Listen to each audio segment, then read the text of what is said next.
Hello, friends. Thank you for joining me for another Synth Saturday. It's me, Young Chomsky.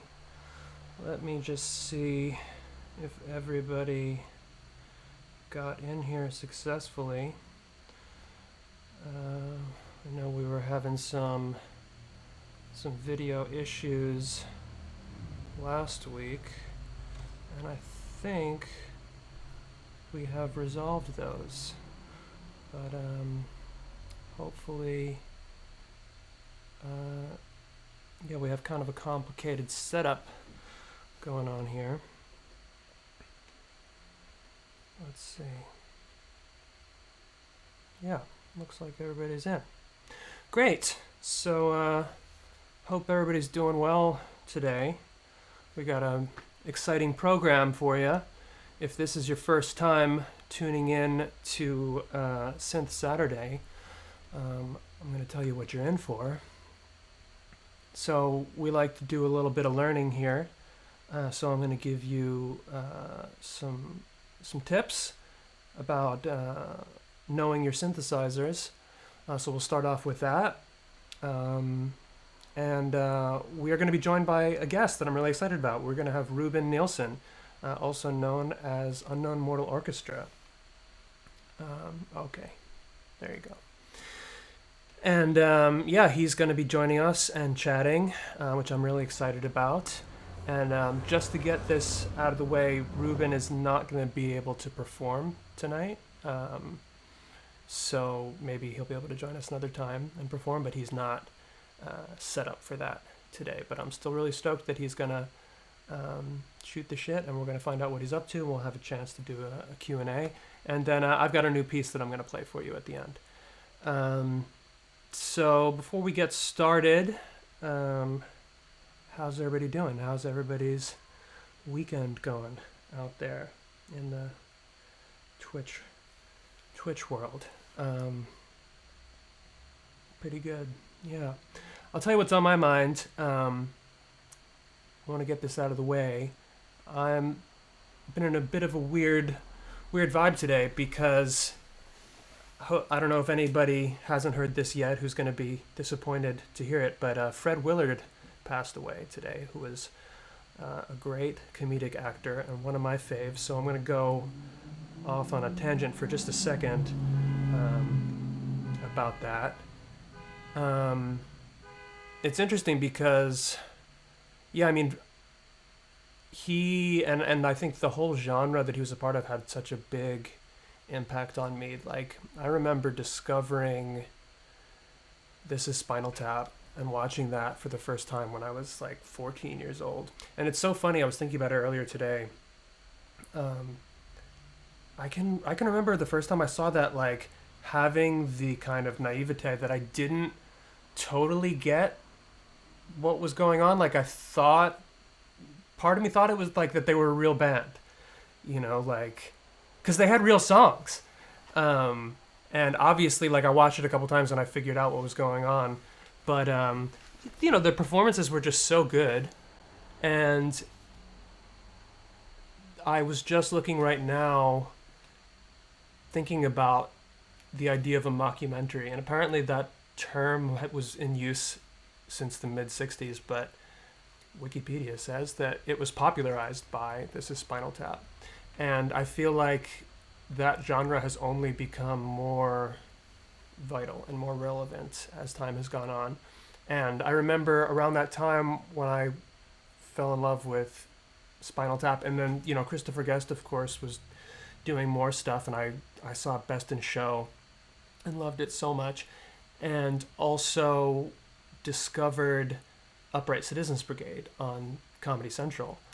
And, you know, that was around that time when the internet was like a little bit, it wasn't quite the same as it is now. You know, not everything was so spoiled and, like, you didn't just know everything about everything. And they had a little bit of that same approach on that show, like that little Donnie skit. If you've seen it, that shit blew my mind. I thought that was so fucking funny when I was 15, 16 years old.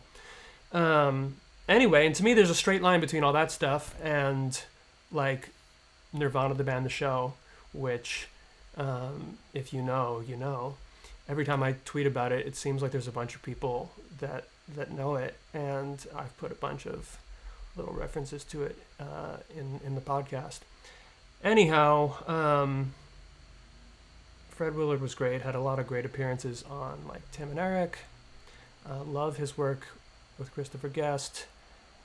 Just got me thinking about all that stuff and how influential it was on my comedic sensibilities. So I was sad about that. Anyhow, all right, so let's get started with our synth tutorial for tonight. And what I thought we would do before we get our interview started, so we've talked in the past couple of times we've done this about some of the basic pieces of a synthesizer. We've talked about the oscillators, the envelope, and last time we got into an LFO, low frequency oscillator. So I thought we might kind of put that together in a bit of a practical application, and look at how do we make a bass patch. Okay, so come with me. We're going to go into handheld shot mode here, and we are going to look at our venerable Roland Boutique Juo 06A, which is of course a recreation of the, well actually there's two emulations in here. There's the Juno 106, if you can see this knob here, this switch, and the Juno 60. It really doesn't matter, and we can of course do, and then it switches things here. The Juno 106 and the Juno 60. Both were analog synths made in the 80s by Roland. Had some different characteristics to them. But anyhow, all right, so what I've got going on here is I've got a sequence in the sequencer, and right now I've got what we call an init patch. I'm in manual mode, meaning what you see on these knobs is what you're going to hear. This is not a preset. So first of all, let's listen to the sequence. Whoops, I'm going to raise my level.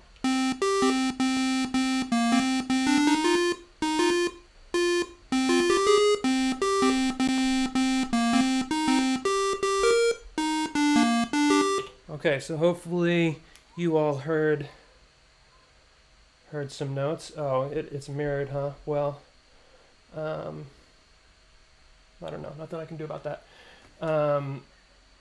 Okay, so anyway, you should have heard those notes, and yeah, it doesn't really sound like a bass yet, but you'll notice. So if I play that and I bring in, as soon as I bring in the, if I bring in a kick, a hi-hat, and a clap.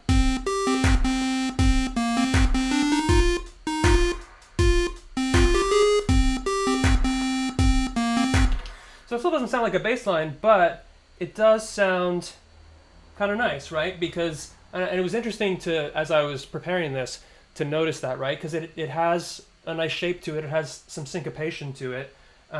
You're going to hear, as I play with this, it takes shape pretty quickly. And so, this is also a very simple synthesizer, one of the nice things about the Juno. So first thing we're going to do is we're going to drop it an octave by changing the range. So what I'm going to do is going to take these parts back out. It's going to bring it down.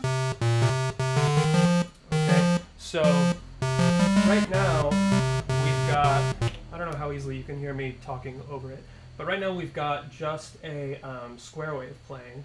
I'm going to keep that going, and I'm going to just bring the cutoff down. And now I'm going to bring the sub oscillator in and bring it up about 50%. Now, already it's going to sound pretty decent for a bass line.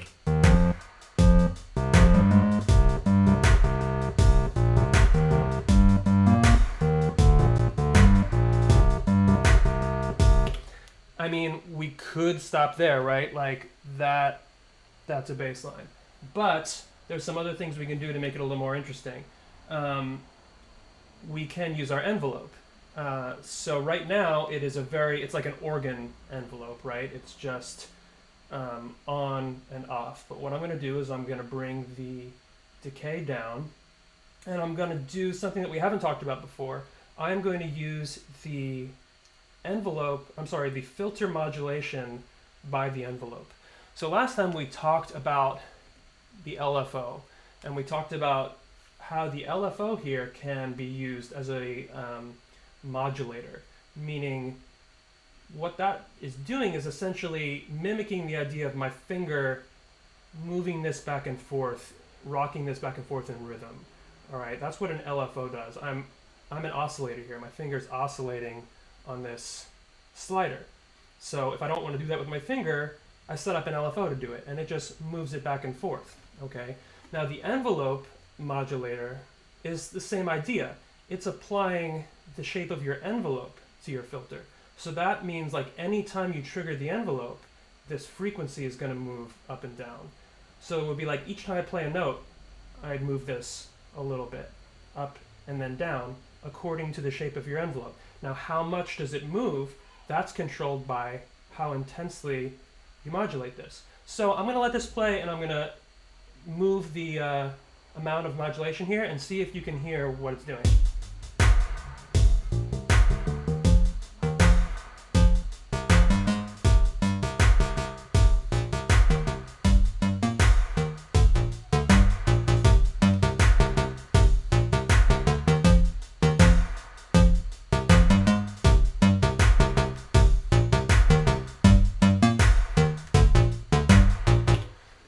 Cool. So hopefully you heard that it was pretty pretty extreme there at the end. So essentially that allows us to make, instead of that really flat kind of constant sound that we had going before, it gets you that plucking sound, right?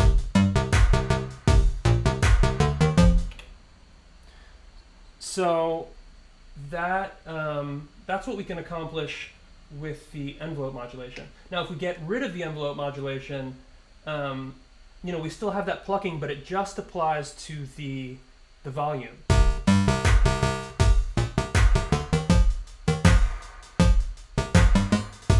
Right, so you get the plucking and you get the volume going, but the frequency is constant. Now we can bring that frequency down, and then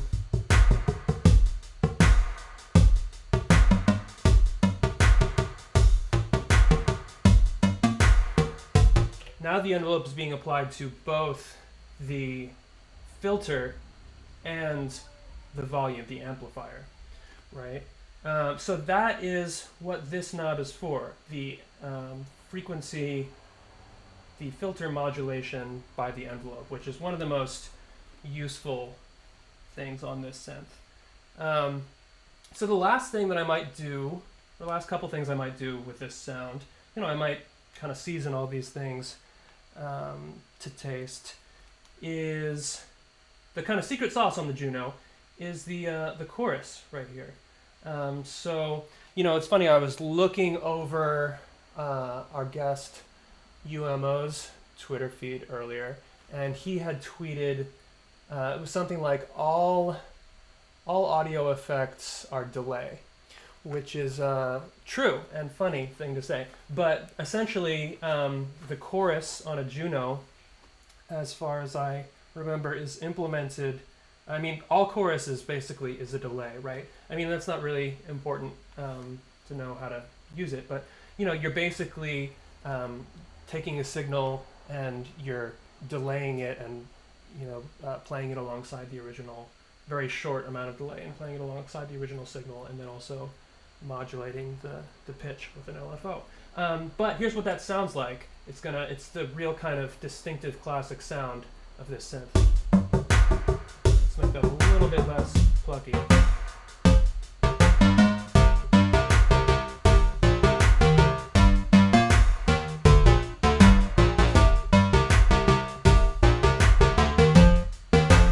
And we can bring up that sub all the way.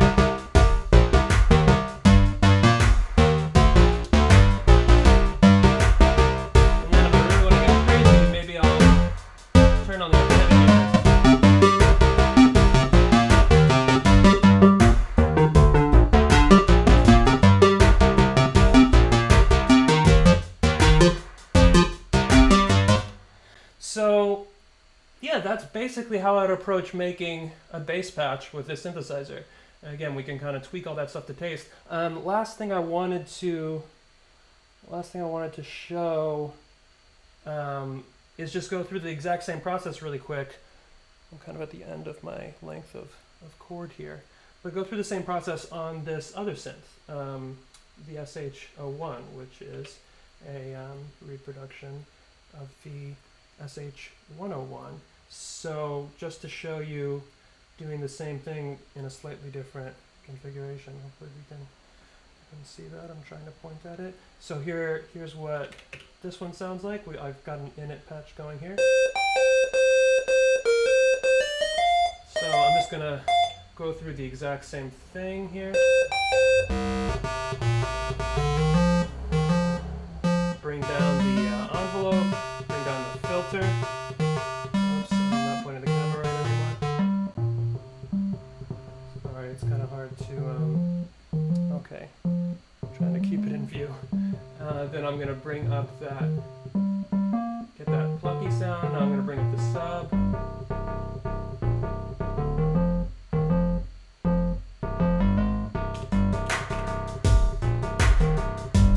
And this one, this recreation has a cool feature the original didn't have, where it has a unison mode, where it has 4 oscillators and you can play them in unison. So if I switch to that, you'll hear what that sounds like. Whoops.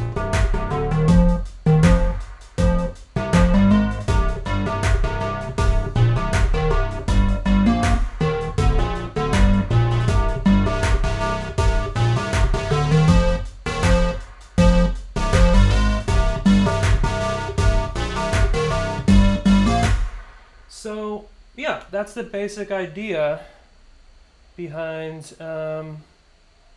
making a bass patch. On, again, these 2 different synthesizers, they both have the exact same, well, not exactly the same, but essentially the same features. You know, we're just using envelope, filter, oscillators. You know, this one, the Juno, has a chorus. This, the SH happens to have this unison mode. But, you know, you just dial it in. You hopefully heard, really, as soon as we kind of brought the filter down, brought the envelope in, and then started to dial in the filter being modulated by the envelope, I think was the key thing I wanted to get across for that plucky sound. We start to get a fat bass sound, and then bring in the sub oscillator. You know, you don't have to have the fundamental note super deep, because you can bring the sub in underneath it. So that is that's the idea. So let's go back to our regular camera position here.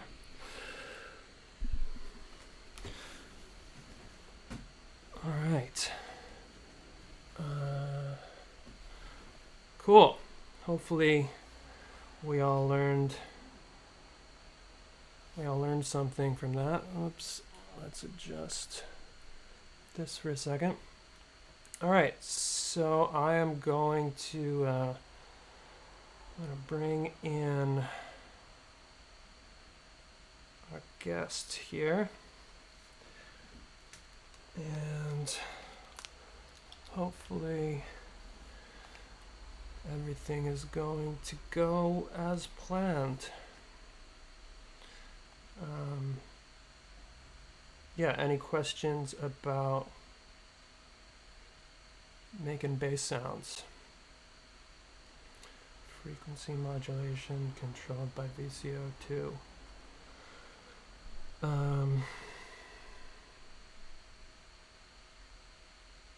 Yeah, that's something you can do. I don't know what to say about that.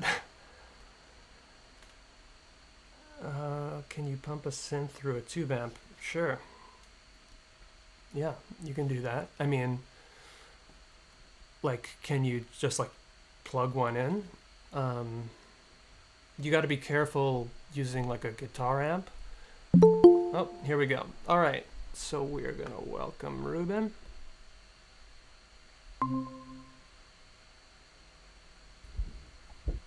Hey, man. Hello? How's it going? I'm okay. All right, you're hearing me, right?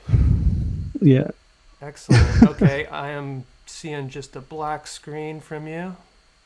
Well, what's going on?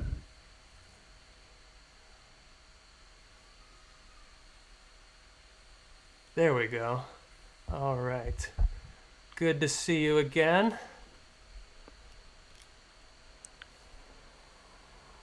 All right, so we are joined now by Ruben Nielsen, Okay. also. How are you?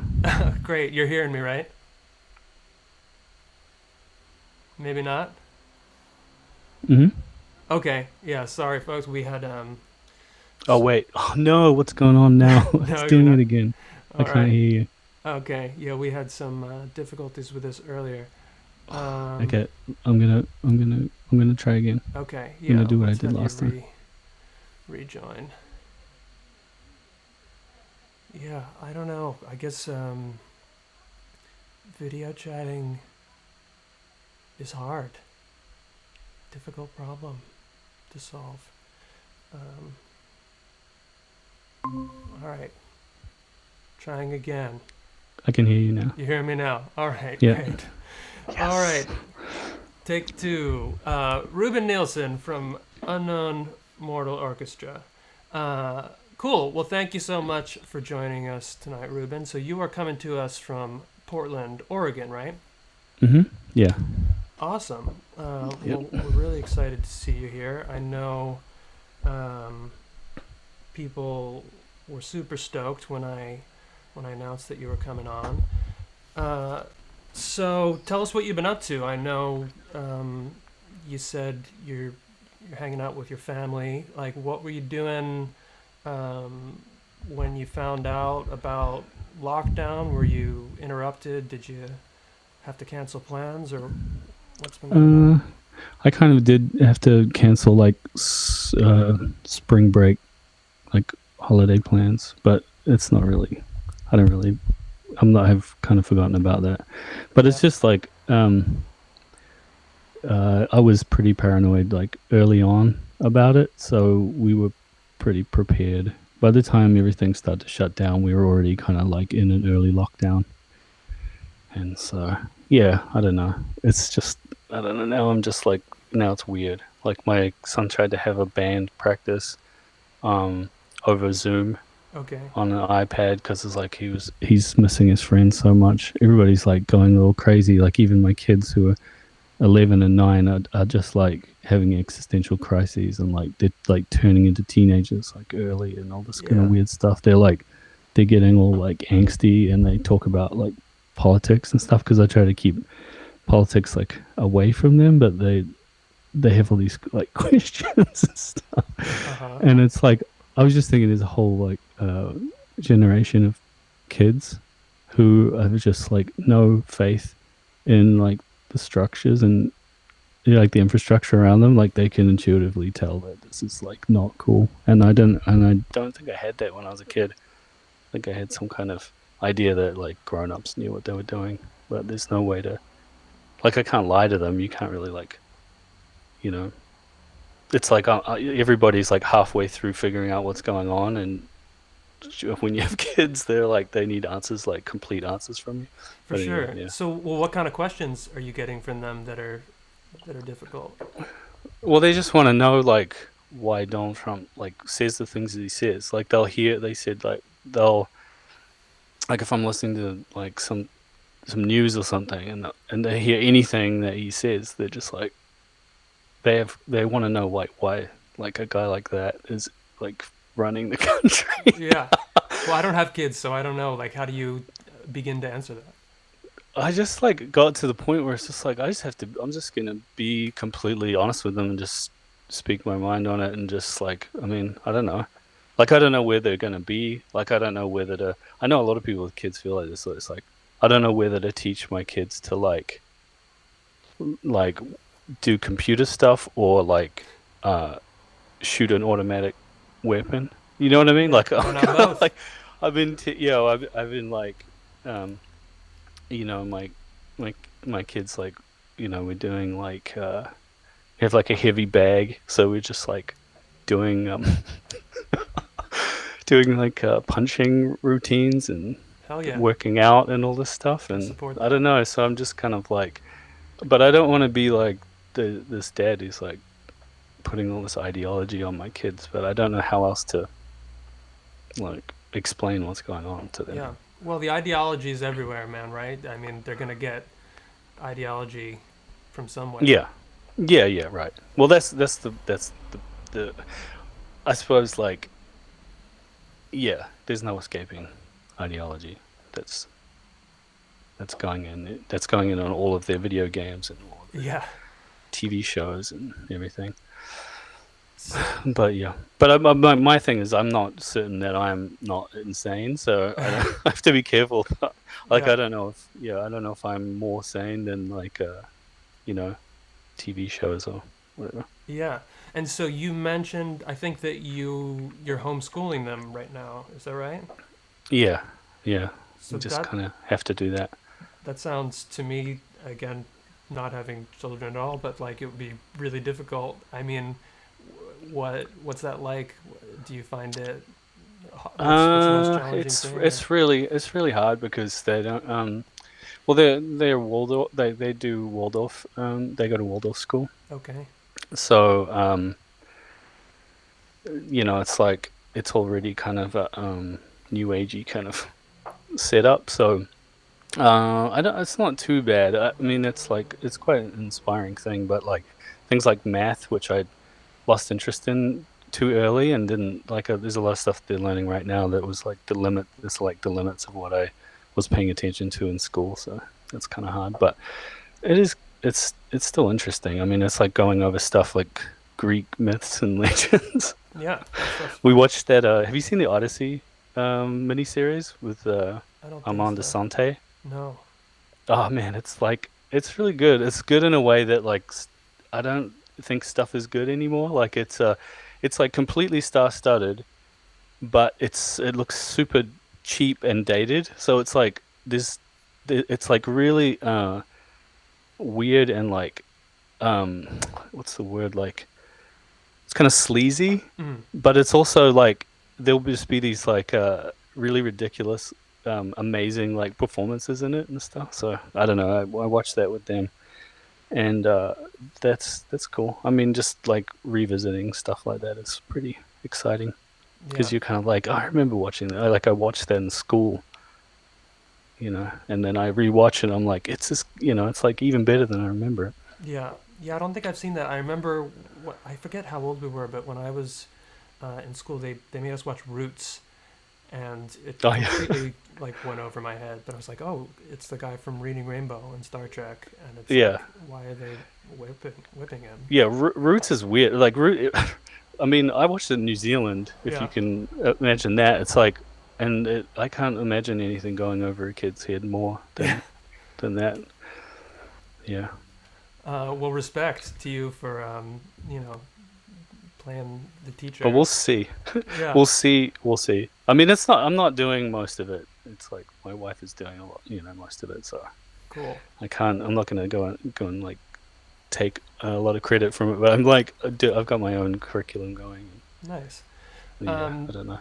so as far as music stuff goes, were you kind of like in between albums and tours? There wasn't so you weren't kind of, you didn't have to cancel any plans or Yeah, yeah. I was luckily, which is like, this is really crazy, and I, you know, I've had so many conversations about this with the people that I work with and stuff, but it's like this whole year was already like written off as time away from the road, hmm, and we'd been touring for, you know, pretty much 8 years in without stopping really, and so I just started to get like really unhealthy. So I was just kind of like, I need to get out, get off the road, and just like be a normal person for a while and get my like health back and all of that stuff. So luckily, like I'd been preparing um, to be like self sufficient for a couple of years. So yeah, it was I was I'm pretty lucky, but then, you know, it's like it also means that I'm in a position to like help people that are close to me that don't like haven't got like um, a nest egg or whatever.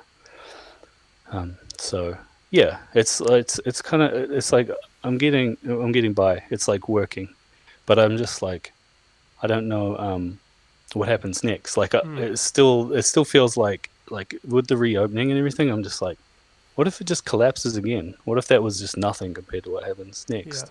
So you can't really make plans. And yeah, So but how everybody already long? knows this.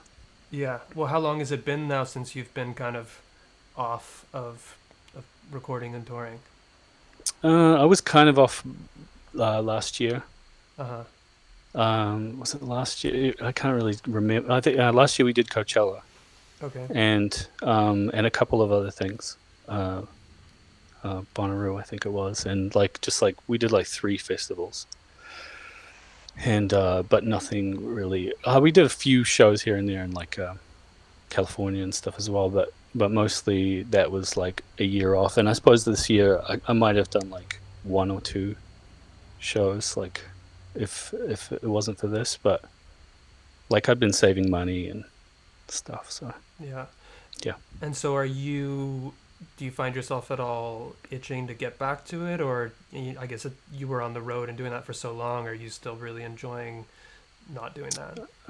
I don't know. The other thing about touring is like in say like 2012, 2013, the world seemed like a lot more fun to Mm. tour. I don't know whether it was because the band got like bigger as well. Like that's probably part of it. But it's like I just started to like feel like I don't know, just like this overarching paranoia of like just generally everyone, and this kind of guardedness that made being on tour feel really like transactional. Like people just pay the money, then you get up there and you like are the dancing monkey. Whereas before, I always felt like it was a little more like an adventure, and it started to feel a bit more like a job, and everybody's like drinking and doing drugs and stuff like that, and that mixing with like paranoia and everything Yeah. is like it starts to get like a little bit dark. So we Yeah. were kind of like, oh, let's like get off the road for a while because this is not the vibe. So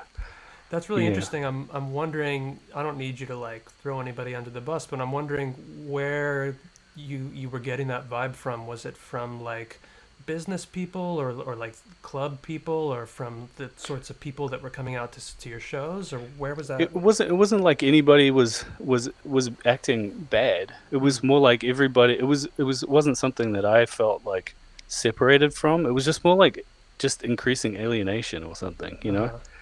Like it used to be that you would like finish a show and then like something would happen afterwards. Uh-huh.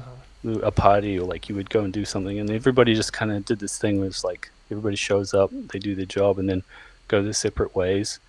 And part of the thing that stops you from going crazy, I feel like on the road is like feeling like it's an adventure and like you're living like actually living the dream rather than kind of like living this weird version of being a musician that's not what it's all cracked up to be or whatever. And so yeah, I don't think it was like anybody like the camaraderie in our unit and everything was good, and our relationship with like the people that like our music and stuff is like totally fine. But I just feel like everybody's just like I don't know what you call it, like contracting in Hmm. some way. Like people feel like unsafe. They feel like it's yeah, it's just weird. And so it was just a general vibe. It was just a bad vibe, really. That's Yeah. that's the best way to explain it. And so everybody in our crew was like, we're all super like close and good friends and stuff. But I think everybody was like going, there's something wrong, and it wasn't hard to like come to that conclusion either, because Donald Trump is like in the White House and etc. etc. Because we're going to England. We were in England when the Brexit vote happened, and um, it's just like this kind of encroaching fascist like stuff, and I don't know. It's not conducive to to the vibe that we're trying to go for, you know. For So sure. I don't know. It felt good to step away for a second. So do you find that recording is like a respite from that, kind of retreating and like working on music in a, demo or like a studio setting, or is it all kind of wrapped up in that same vibe for you?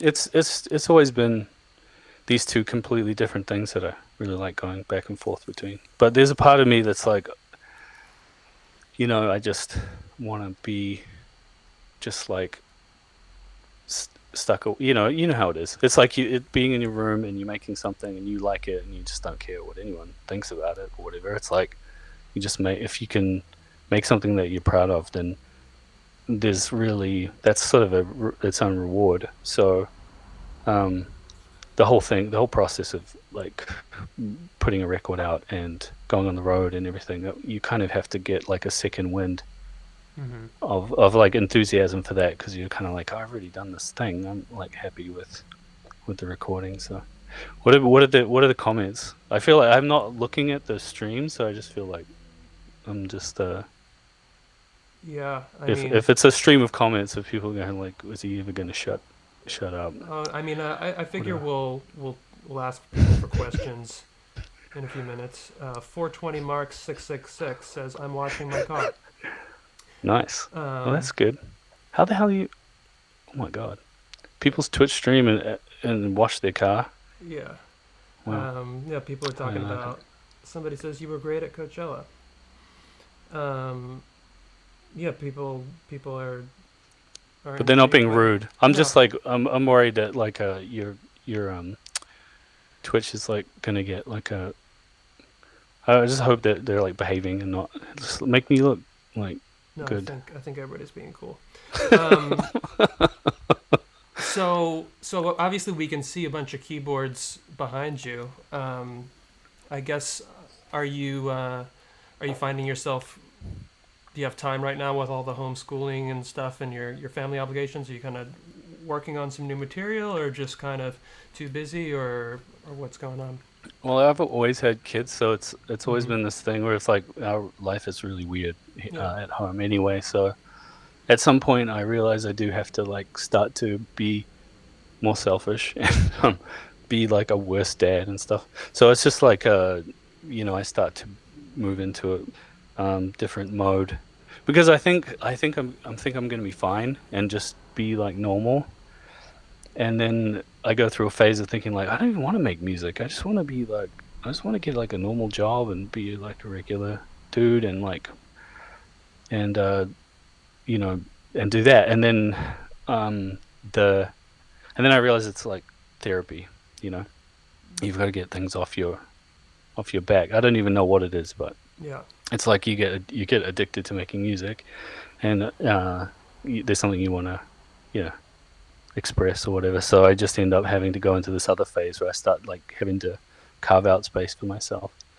And the thing that's hard about this quarantine is I had a space that I was setting up as a studio outside of Portland that I could go to and just get away from the family altogether and just kind of not bother them with like you know with my weirdness, because I stay up all night and all kinds of stuff like that once I get going, and I can't do that now, so I'm kind of stuck in this situation that's a little bit more like when I made the first album, when I wasn't making a living making music and it was more like a hobby. And Mm-hmm. it's good.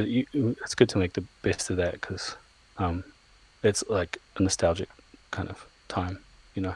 Yeah. I mean, do you feel like those limitations maybe um, can be inspiring?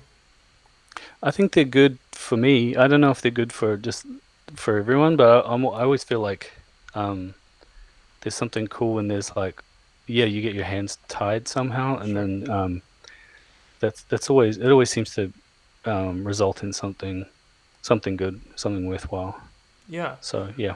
So let me dig in a little bit. I'm very curious about your actual process, like your workflow, right? Because listening to your music, it's you know anything but straightforward. You're a multi instrumentalist. I saw you perform a few years back in Berkeley. You were touring with Tame Impala, and I think, by the way, now that I say that, I have to quickly digress. And every time I say Tame Impala, I think about a friend of mine who used to post on the At Ease message board, and he told me the story about a guy who, when that band like first came out, there was a dude on there who thought it was pronounced Tame Impala, and so I always think of that in my head, and it just cracks me up. I always want to say Tame Impala, and I think that's so funny. Okay, so you were touring with Tame Impala, and I think I saw Hmm. you sang and you played guitar and you played keyboard. Um, but anyway, I guess what I'm trying to ask is like, do you, you make these tracks that kind of change feel a lot. They kind of have a lot of different elements. Are you working mostly in the computer? Do you start with hardware and then kind of work with software, or like what's your workflow like? Well, I try to be as analog as possible at the beginning. Kind of try to stay off the computer. That's the new kind of thing that I learned, was that the longer I stay off the computer, the better, in terms of like getting all the writing together, and then like writing down lyrics in like a book. Maybe like taking. I used to keep track of all of the ideas on a dictaphone, like a little micro cassette Hmm. dictaphone, and I like just like that because it's like quite a flattering, very distorted kind of sound. So your ideas feel, I don't know, they just sound cooler like immediately than recording on the phone. Um, but that broke down, and so I've been using my phone now. But I just like try to gather all of the information, make a folder, uh, gather it all together so that you have all this like skeletal like information of like ideas that you feel are like strong, and then try to stay off the computer until later. Because once you get on the computer, you're on the computer. It's Right. like it's really hard to escape because it's so satisfying. Every time you record a sound, you can work on the sound, and so I have like a nerdy side of myself that like tweaks and tweaks and tweaks and just loves that part of it. So the longer I stay away from that, the better I can focus on the song, and because the song is really important in what I do, because I have to like, I mean, I basically live or die by the song. Like my production, I don't really like care that much about the production. I mean, I do, but I don't think that the production is uh, like it doesn't. I produce it the way that I want to produce it, but without a good song, I don't really have anything. So try to get the songs first, and yeah, just that's basically how I do it. That's really interesting. I saw you tweet recently that you don't want to get too good at mixing, and Yeah, I think I said that yesterday or something, or the day uh, before. and I guess is that kind of what you're saying, that because you feel like the song is the most important thing and you don't want to lose that, or is it just that you Uh, don't want to tweak forever? well, I don't know. It's like I accumulate all this gear, and I have all this like nice equipment now, and I remember, like the last two albums that I've made, well, the last three, I guess, because of the I made a kind of an electric, kind of like krautrock kind of record with my dad and my brother as well, and all of that is, I've had some nice studio equipment to work with, but when I go back to the first and second records where I had like nothing, I had like an M box and like no preamps and all this kind of, and just like one microphone and all this stuff, and it doesn't really sound like worse to me. Like it's obvious when you listen to them that they're made more cheaply or whatever, but uh, I there's tons of stuff about those records that sound better than mixes sometimes when I go back to them, and so I end up having to like screw things up and keep it gnarly anyway. So it's made me just realize, like, and I've studied like mixing a lot. I've read lots of books about it, and so I kind of know, like, I know basically all the techniques that I need to know to mix things well. But whenever I really go all in on doing that, I don't like the result. So I have to create this weird kind of hybrid thing of like working on it like a professional for a bit and then completely fucking it up and then kind of fixing it, and then so I kind of go back and forth like that. But you know, the better I get at mixing, it's like my mixes don't really get better. It's more like trying to remember what it was about the mixes that I made that were good, that made them good. Does that make sense? Mm-hmm. Yeah. I like your mixing, by the way. I like the music on the podcast. It's really cool. I didn't realize it was that. I thought it was. I didn't realize it was the producer that was doing all the music. So Yeah. it wasn't until I'd been listening to the podcast for a while that I thought like it's always the same artist, whoever it is. So, and then I thought, and then with all the little, you know, like these little like delay tails on certain things that certain bits of like the talking and stuff. And I thought like, yeah, I kind of. That's the. I guessed after a while that it was like, oh, okay, that's the Sound Toys like, Echo Boy. We decided recently. Brace says in every episode, producer Young Chomsky, who also does the music. He's like, his people keep DMing. No, it's a lot of fun. I have a day job, so I'm usually at like midnight on a weeknight. Like, all right, I got to record like an 8-bar loop and put in a new episode. But it's funny because my thing was always like, and I've maybe talked about this a few times on stream or whatever, but I got into playing synthesizers. Like I used to do, you know, more like orchestrated indie rock and play guitar and stuff, but I got into electronic music because I wanted to be able to do stuff by myself, basically. And I wanted to get really good at mixing for the same reason, because I kind of had a bad experience with somebody in a recording studio who I thought, you know, and I was naive, but I thought like, I'm going to go to this guy and he's going to have some magic touch on my music. And he didn't really, because, you know, what's he going to do? I mean, he had like worked with other people, then I was like, oh, he's going to make me like famous like them. It's a classic scenario, really. But then I was like, I never want to do that again. I can learn everything that guy knows. But no, I totally hear what you're saying, and it's interesting to think of how your music sounds with that in mind. So I'm curious then, you know, I think your music has a really, you know, distinctive sound. I think when you listen to UMO, like you know pretty quickly what you're listening to. You know, so like we talk about some production tips and tricks and like synthesis stuff. Anything off the top of your head that you do, your kind of go-to effects or processing, you know, tricks that you can share really quickly with us? One thing I've been doing a lot lately, which is like, you know, that thing that you about the delay, everything is delay thing. So like it was, I guess I've been thinking about that a lot lately, just because combining the same sound twice, you know, like I do a lot of I guess you would call it reamping to tape, right, or reamping through preamps or tubes or whatever, just to make, I don't know, I just like it because it's fun. It's just fun for me. I don't really like, it's gotten to be less about it sounding good or better or anything like that, and more about the whole thing of like plugging things in and just like the process of like cooking. You know, I think it's like similar to cooking, you know, and it's like, it's relaxing. So I would do that, and then, you know, when you have several versions of the same sound, then you end up dealing with like phase a lot. And on my second record, I had problems with phase because the first piece of professional, like good gear I ever got was API 560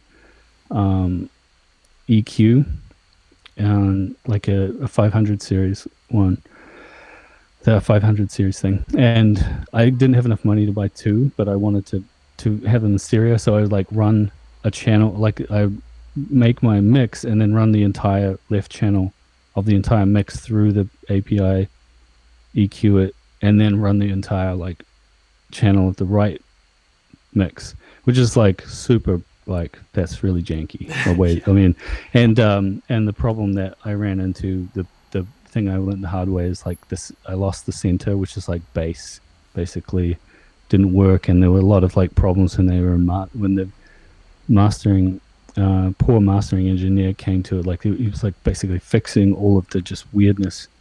And I really liked my mix, but it didn't like work properly. But in that process, like I learned, okay, phase is everything. It's like phase makes the whole thing work, and all of these things that I hear in mixes that I think are amazing, and I wonder like how they do it. It's like achieved with phase, and like phase is all about delay basically, because you can make things phase with delay. You can make it's really all about duplicating the track. So what I do a lot of these days is I'll create an aux track, and then we'll do all kinds of stuff to the aux tracks, and they're just experiments. Like I'll create a delay, or I'll put chorus on it, but or all these different things that you have. Like I don't really, I have a lot of plugins, but I don't use a lot. I just use the same ones over and over again. I use like the normal EQ1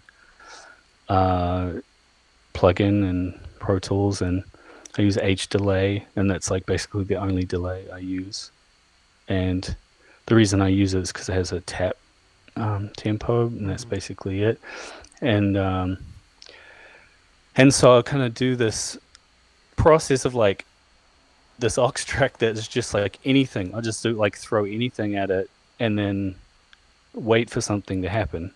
Like I'll just listen to it until something happens. And sometimes you can solve like a problem. Like I have a guitar track and I have a synth, and they're both taking up the exact same space, and I can't really like separate them.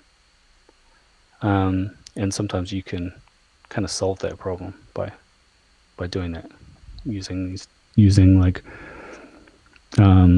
basically slap delays and reverbs and stuff like that, which is just like beginner stuff. But I think what nobody tells you is like you can't like put a slap delay, like a ping pong slap delay, on a sound and then make it 3D. You have to like mess with it until it pops out, And so I don't know, I guess that's something that I mess with. And then apart from that, it's all just distortion. Like everything I do is distortion. I just have like maybe like 20 types of like flavors of distortion that I like, and they all do different things. And I don't really need to buy any more gear, because all I need to do is just keep using the same stuff and getting better and better at knowing what it can do and stuff like that. That is a good place to be, to feel like you don't need to buy any more gear. Yeah, it's really gross, and it's sort of sometimes like it's like these things are beautiful. Like get a piece of equipment, and it can make you like happy pretty much. Sometimes, but then other times, sometimes you just know you're doing this consumerist, like you're just like, I don't know, you're throwing stuff into the hole.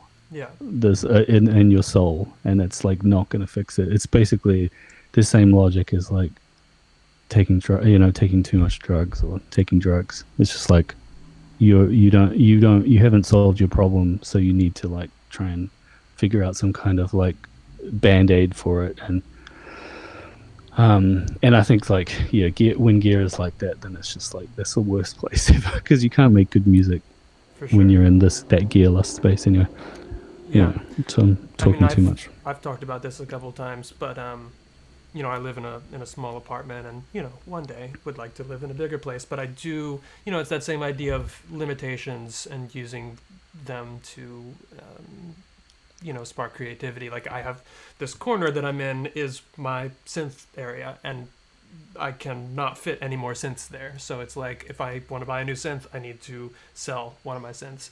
And I've done that a few times, but also like I'm just kind of constructing my little battle station and trying to, get to know them as well as possible. And like I've had the Space Station 2 for I don't know how many years, and it's nice to know the tools that you have and to kind of master them. And yeah, you can always chase like, Hmm. oh, if I had Yeah. that really expensive Moog, I would be Unknown Mortal Orchestra. But like, it's more about your ears than Yeah, I don't know. It's funny because I would have sworn that you had all like analog stuff, and there's the Juno that you're using is the that reissue thing. yep. It sounds like it's just funny when you hear things like that, and then you just kind of like maybe I don't know the difference between like Well, it's funny because like a vintage synth and I a used to have reissue. a Juno 106, but it took up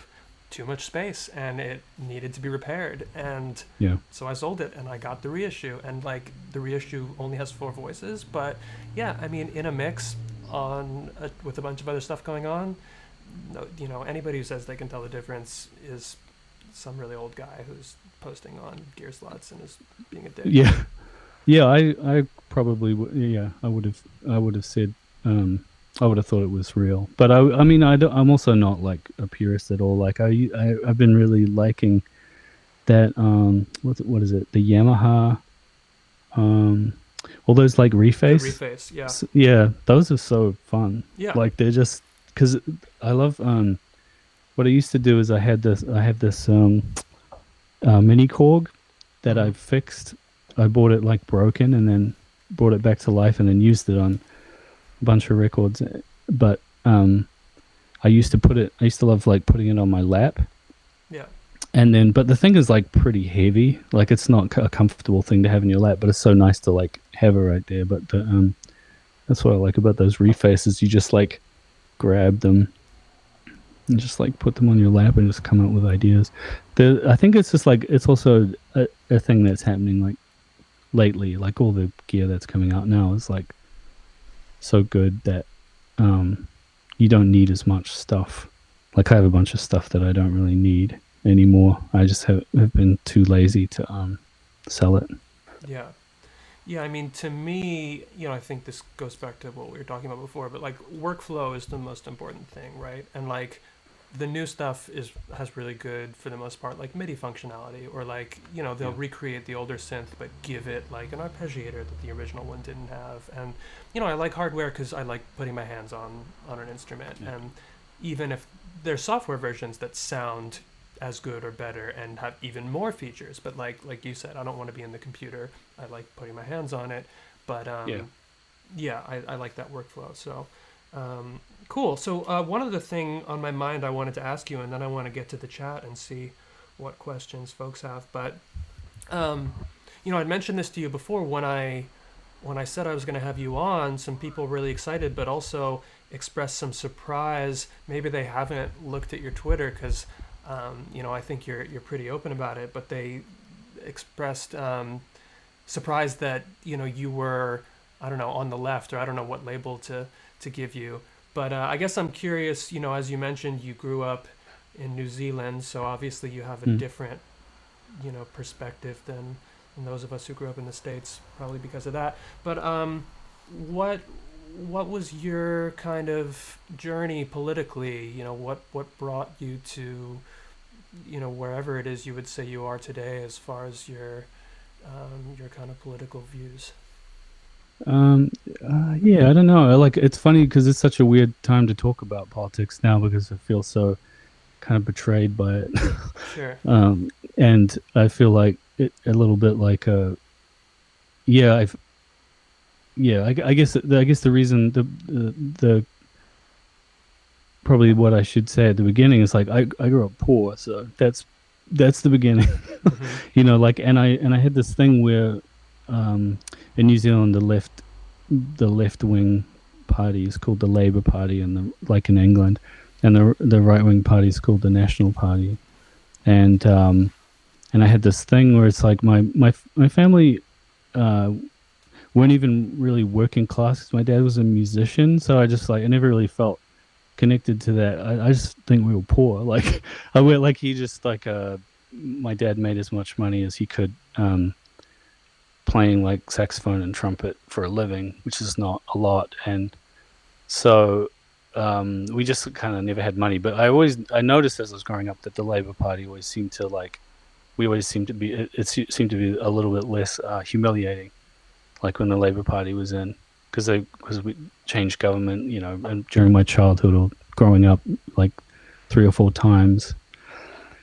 And so I guess that was kind of the beginning, and it just kind of like when I got to university, it was like the government in charge was the Labour Party, and it was a woman whose name is by the name of Helen Clark, who was the Prime Minister, and I kind of like kind of like a product of like the Helen Clark Labour Party like government, basically, because I ended up like being able to go to art school, and then I started a punk band, and I was able to do all this stuff in the punk scene, and I'd been involved. Like I had friends in the punk scene, but I couldn't really like afford to be in it. Like it's like a lot of the kids that I knew who were punks. I was like, man, it'd be so cool to be like a punk, you know.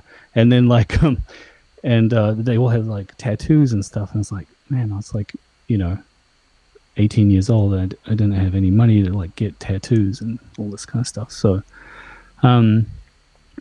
so it was kind of like I don't know, all of a sudden I had this like access to like subculture and stuff, which was really cool. And then I guess you know, it's like I kind of feel like TrueAnon has this like it reminds me a little bit of that, like those days of like Discord, you know, bands like Nation of Ulysses, like teaching you how to file your how to like cut your fingerprints off, and all this kind of like very like intriguing stuff. And so I didn't like have any, and also like I went to art school, and then I got exposed to like this flood of stuff. Like I saw you know, I was like 19 years old, and I got to see like Slavoj Žižek speak at our school when he was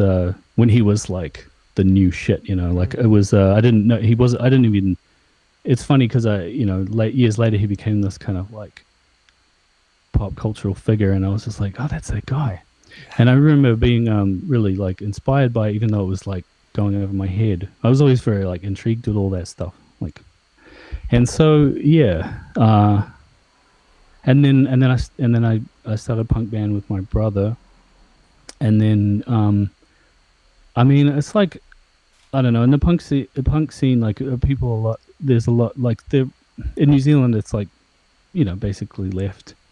You know, it's like all kinds of different anarchists and commies and stuff like that. And like I always just kind of like thought of myself as like this pinko dude. And then I moved to the States, and when I first got here, it was I think 2007 first got here, and so leading into the 2008 election, and I didn't know where to position myself as a politically. I got really like addicted to the American circus of politics, but I wasn't really. I did end up like voting for Obama, but I really cared about Obama. Like I voted for Kucinich in the primary, and then Obama was kind of like, I don't know, it was this weird thing because people were very like they seemed to be very like convinced that he was going to like change the country, but I couldn't get over the fact that he never like really promised like the things that people expected. Like he never said he was going to stop. He said he said in the primary. I remember he said he was going to invade Afghanistan. Like he told everybody like, I'm going to do that. So I was just thinking, you know, that's weird. And then people would just be like, call him a socialist, and that would be like the scandal that would like eliminate him. So it was this like amazing thing that he managed to win the election, even though somebody had called him like if you yelled out of a car window that somebody was a socialist, it's like they would never be able to like win any election here. So I started to get used to that reality. But I never had any expectations of Obama. But I will say, like, people are really hard on Obama now. But like, I feel like the president, like now, the thing I understand about the president is he sets the he or she sets the example, like the cultural pace for the entire world in a way, like in a way that I never really thought about until Trump, and then realizing, like, because the vibe of Obama, it was kind of a time that people had less anxiety, and that's part of it, I suppose. But anyway, I don't know. And so now I'm just kind of like, I've been catching up on all the things that I've been fascinated with over the years, trying to actually like get to the end of Das Kapital or Okay. whatever, and it's Good just luck. like that. It's really like the craziest thing about all, but I don't know, like just skipping over all of that. The moment that I'm in at the moment, it's like after years of just kind of being completely like disenchanted with cultural critique and that whole like kind of Frankfurt School Law situationist kind of thing, like all of that stuff, thinking like, oh, that's irrelevant, that's bullshit. All that matters is what you do. Now I'm kind of like back in this position where it's like, what the fuck would anyone do right now? The only thing you can do is like decide what you're going to think about what's going on before you can even wait for what's going to happen next. So I think at the moment I'm like looking for I don't know. I'm kind of going back to like I've been talking about to friends about Dada, the art movement. Sure. Because as a musician, it's like like nothing I say or do counts for anything. Mm. Like it doesn't change anything. It doesn't really do anything except that like I have this like it's like the symbolic like aspect of the president. The president. There's this like there are these like emotions and cultural kind of vagaries that do actually make a difference, but not. They're not political things; they're more cultural, social things. So trying to figure out like the thing that I've always felt weird about as a musician is like I'm part like I feel like rock and roll has this like dual nature as like fake rebellion and also somehow like subversion, but the subversion only makes an impact like very briefly in small like moments. It's never it can't sustain itself, but the fake rebellion is always there. Like you're always a fake rebel. Like if you're in rock and roll, punk rock or whatever, it's like you're always there to prop up this imperialist like American idea of like freedom and like blue jeans and McDonald's rock and roll. Like, do you know what I mean? Does Yeah, that make well, sense, or am I talking completely out, man? I mean, it sounds to me like I think that's one of the reasons capitalism is so durable, right? Because it doesn't crush rebellious or like countercultural forces. It instead subsumes them, right? Like, Right. To me, one of the most obvious. I mean, rock and roll or like the hippie movement, right? Like that was genuinely like a countercultural movement in its day. Yeah. Now and then, eventually became something that you buy at the mall. Same with Yeah. grunge or whatever, whatever crops Yeah. up.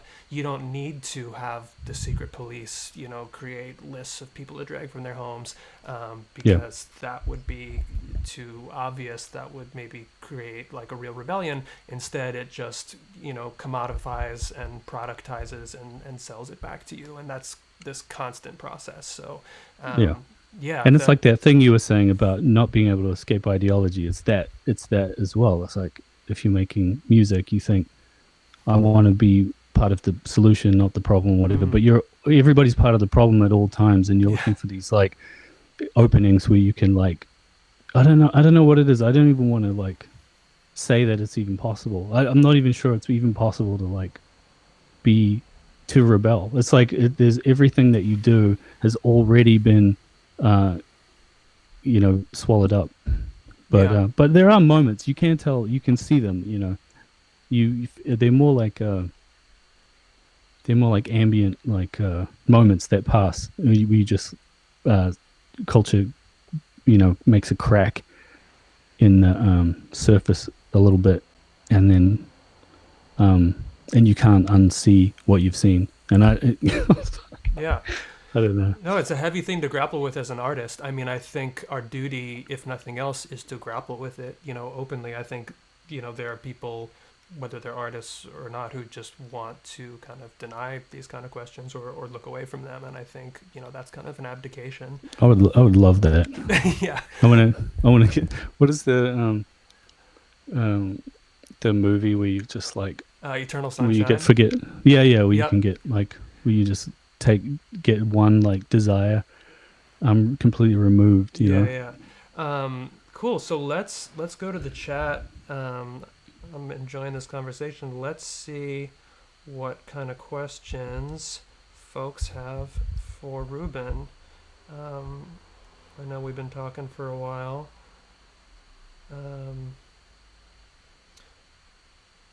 Let's see. All right. Well, somebody says a clever screen name. All right. Here's a kind of a softball for you. What have you been listening to in quarantine? Any records on your playlist lately? This is super dad, but I've been listening a lot to Joe Pass and Ted Green, and who's the other guy? God damn. Yeah, Joe Pass, Ted Green. They're like a jazz guitarist. Yeah. Just because I've been feeling, when this thing first started, quarantine. I mean, I was like, I had all these video games because I've been touring for 8 years. I haven't really like played all the games that have been coming out that look really intriguing. So I was like, this is my chance. Like, maybe the world is falling apart, but while I'm like, I can just like go crazy by just like sitting around listening to podcasts and like catching up on these games. And then, so I did that, but then I realized, like, if you sit there for like 6 hours on a game, it's like I could have been practicing guitar for 6 hours. So I've kind of pivoted into like trying to get better at guitar, get good at guitar. And I was like, I'm at this point where it's like the only thing I can, like, the only thing left for me to do is play jazz. That's the next thing I have to kind of like face. So I've been doing that, listening to a lot of those players and like analyzing their playing and like breaking down their lines and chord changes and stuff like that. So nice. It's so pretty boring, but that's next UMO record we can expect to hear just some standards. Well, it's just like it's always, that's how I've always, that's I always discover like that's how I write anyway. Is like I try to learn new things and I get better at the guitar, and then in that process, the new things that I learn usually end up as exercises on records or like some kind of aspect of it. Yeah. Nice. Let's see. Is this really boring, or is this?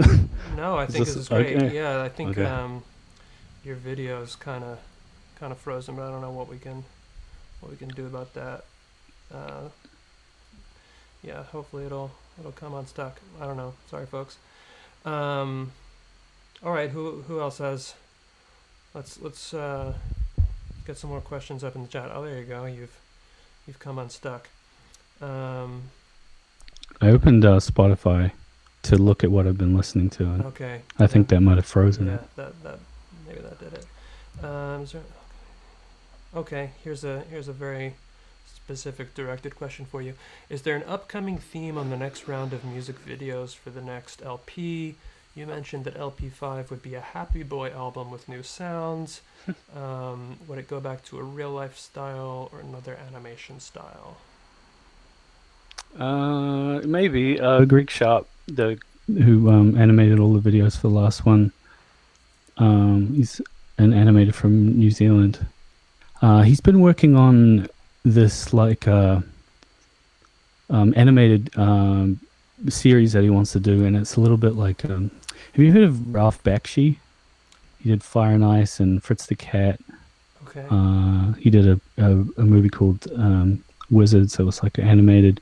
It was like the like the magazine Heavy Metal and that kind of stuff. It's like that kind of fantasy kind of like art stuff, but it's in that like vein. It's like very like it's almost like Masters of the Universe kind of Nice. vibes. And so I don't know, like I'm not sure like how much time he's going to have to work on the new stuff, but I'm going to start talking to him about doing that, and then maybe be involved in the series as well, like maybe do some music for it or something like that. But the theme, all I know at the moment about the themes of the next record is I just don't want to do, like, I feel like this people have been talking about how the a lot of the themes in my records sort of match or suit this time in quarantine of like because I feel like more people are living like I do, which is like awake at like 5 a.m. from staying up all night, doing too much reading, doing too much like working or something, and not eating, and then being like alienated or whatever, and then it's just like, it's inevitable, like certain feelings you're going to get, but like everybody's going through that now, so everybody has this like feeling of alienation. But I don't want to make any alienated music at all. Like during this time, it's all going to be music for when everybody can like go out and like hang out again and have sex with each other and stuff like that. I don't want it. I want it to be like really celebratory, I guess. Nice. Well, I think we're all looking forward to that. Wanted to update you that 420 Mark 666 has finished washing the cars. So multiple cars. Yeah, everybody in the chat is losing their minds over multiple cars here. All right, let's maybe do one more. This has been a long and fruitful conversation, I think. All right, now we're getting a bunch of questions here. Let's see.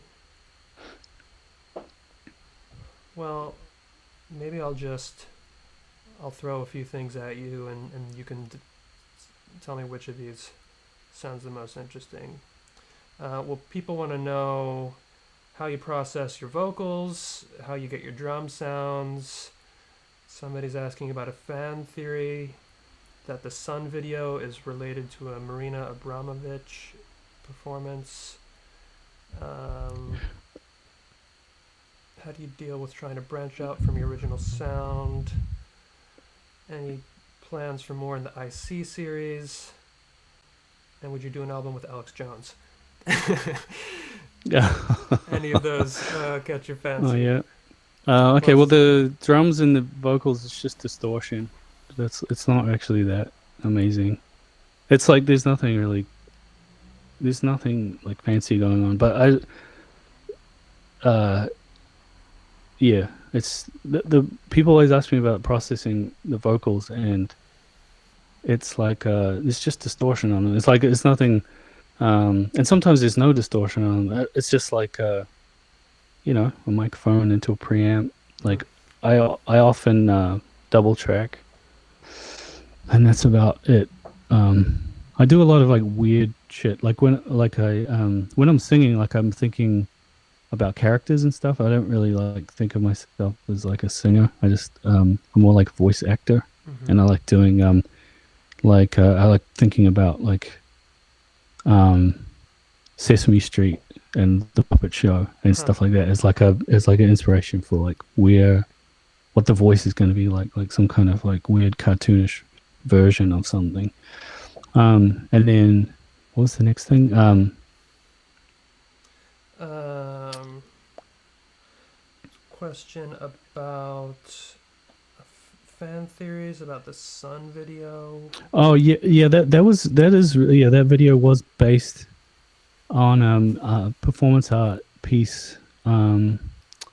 I'm not sure if it was Marina Abramovich. Maybe it was. I don't know her like stuff well enough to remember exactly what performance artist it was. But there is an artist that like did that. I think it is. Maybe it is Marina Abramovich. And then the original plan was to have me uh, do like because what happens in the video anyway, like is this a guy? He's like sitting in a chair, and all these in there in an art gallery, and people come up and like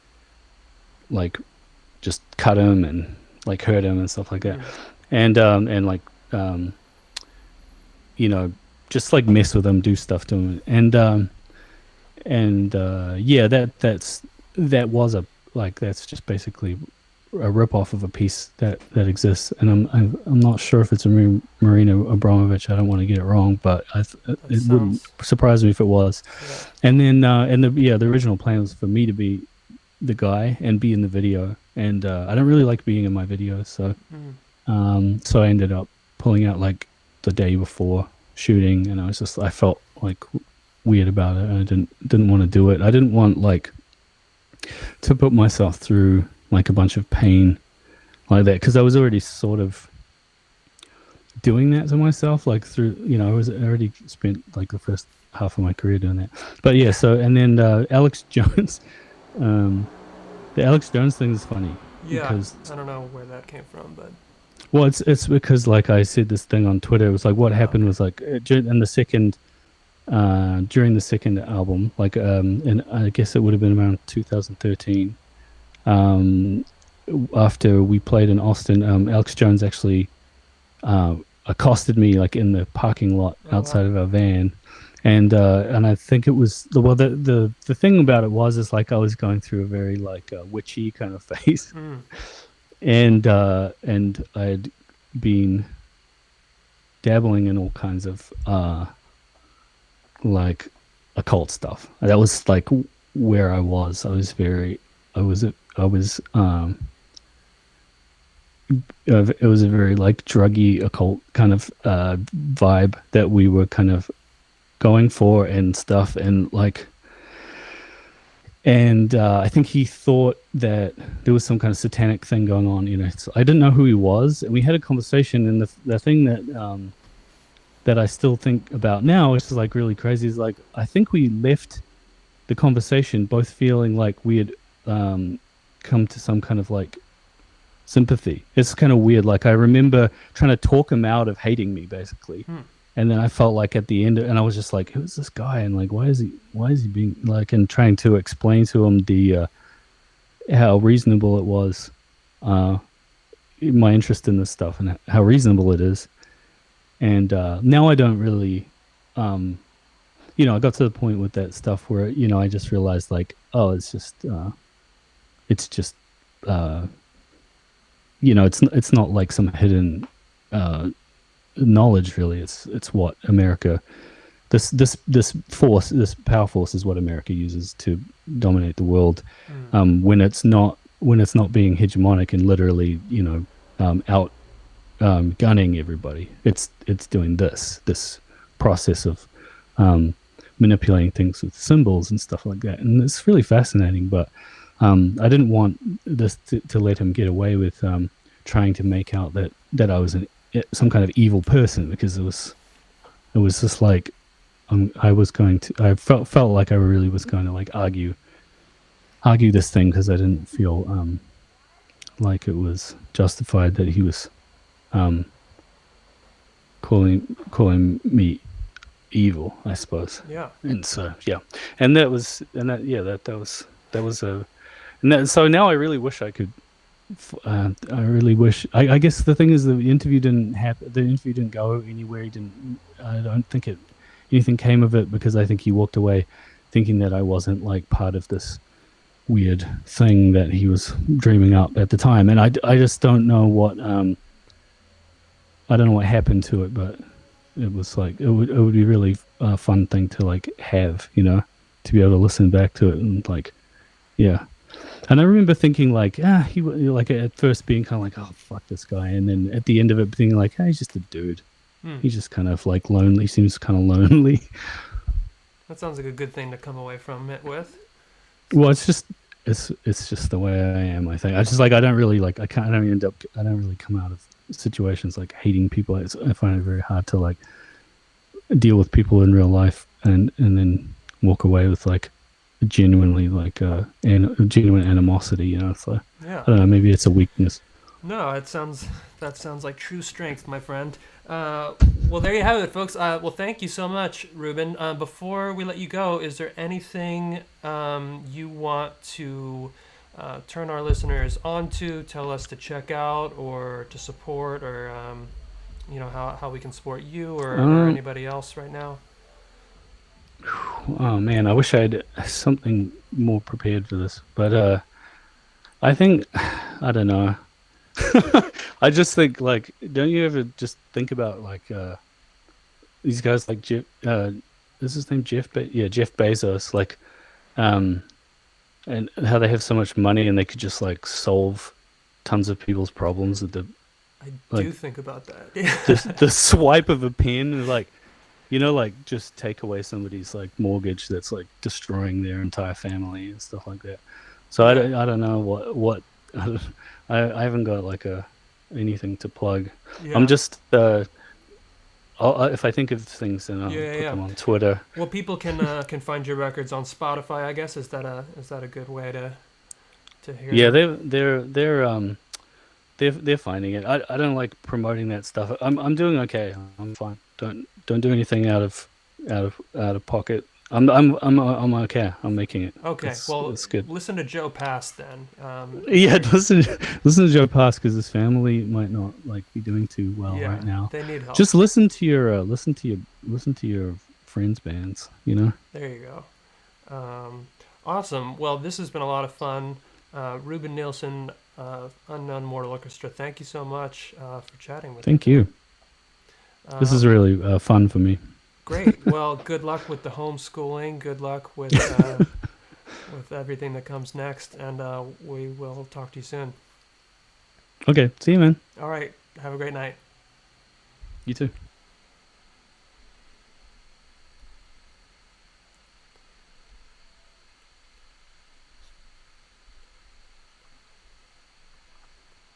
All right. That was fun. So, taking off my cans. Hopefully you're all still with us. Cool. Yeah. I enjoyed that. So, yeah, I hope everybody got learned something from that. But we got the best for last, or maybe not the best, but what I spent all day preparing for. Well, I prepared for that, but I'm gonna play a tune now. So don't close the window yet. So let me just rearrange the camera a little bit and see if I can get a shot. It's a little bit tricky, but I'm gonna do my best. All right, that's probably the best we can do. And yeah, so here we go. I am gonna play a new tune, and yeah, sorry that you can't see perfectly, but this will have to do. All right, so yeah. This is going to be, I guess I posted a clip of this on Twitter a little while ago. Some people have been asking about it. and this is going to be the first time I have played it in full. So let me just put my knobs in the right spots. One of the things about when you have a synth with presets is, well, whatever, I'm not going to go on a tangent. Okay, I'm going to play the tune, so I'm going to bring my mic down.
Okay.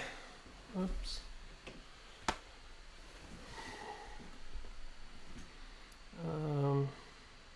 Hold on, I can't see the chat.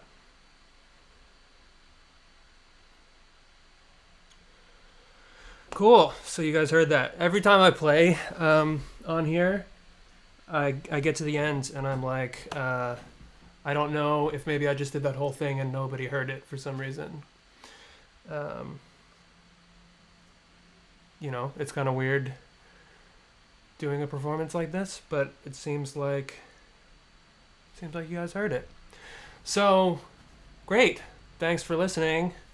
Thanks for tuning in. These are Wrangler Cowboy Cut. My favorite analog synth. I mean, probably the Prophet 6. This is my newest edition.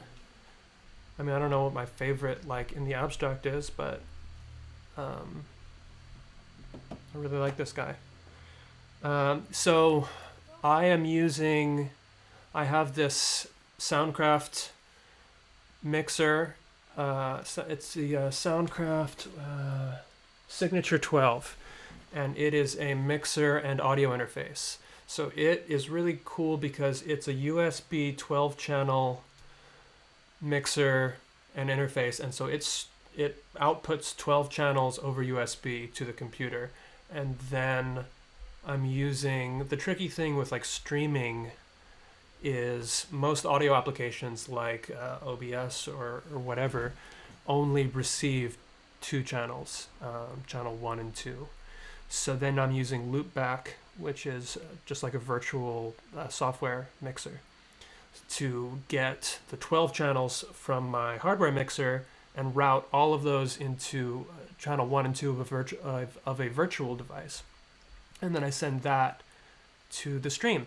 So that's how you all are hearing the direct output of my mixer, which has 12 channels of audio going into it over 2 channels sent down the wire.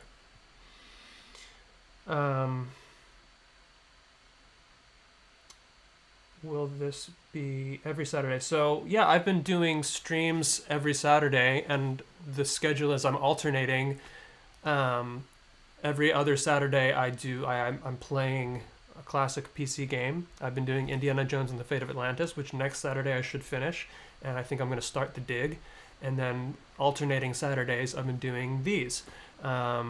Mostly, well, I want to give myself a little bit of a buffer to keep booking musical guests, and also give myself time to come up with new material. It's actually like kind of stressful for me to, because I do have to make 2 podcasts a week, and also I have a day job, so like full time.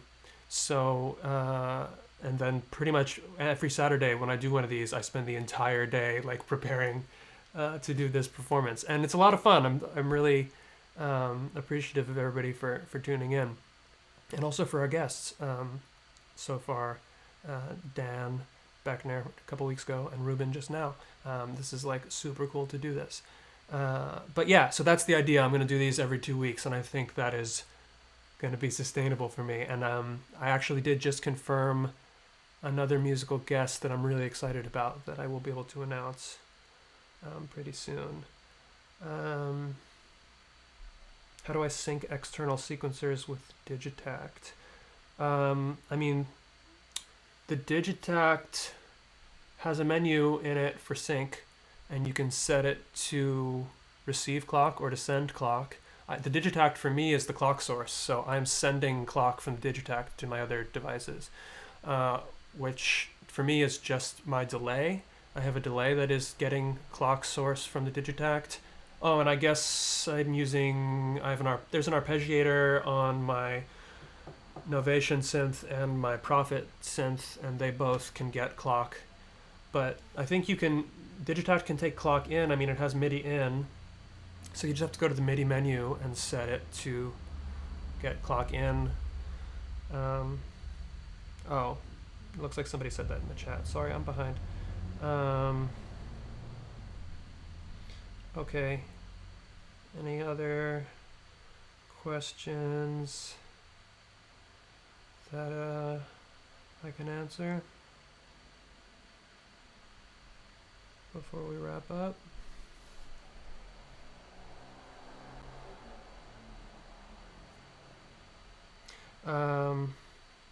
Have I ever played a theremin? I don't know if you could call it playing.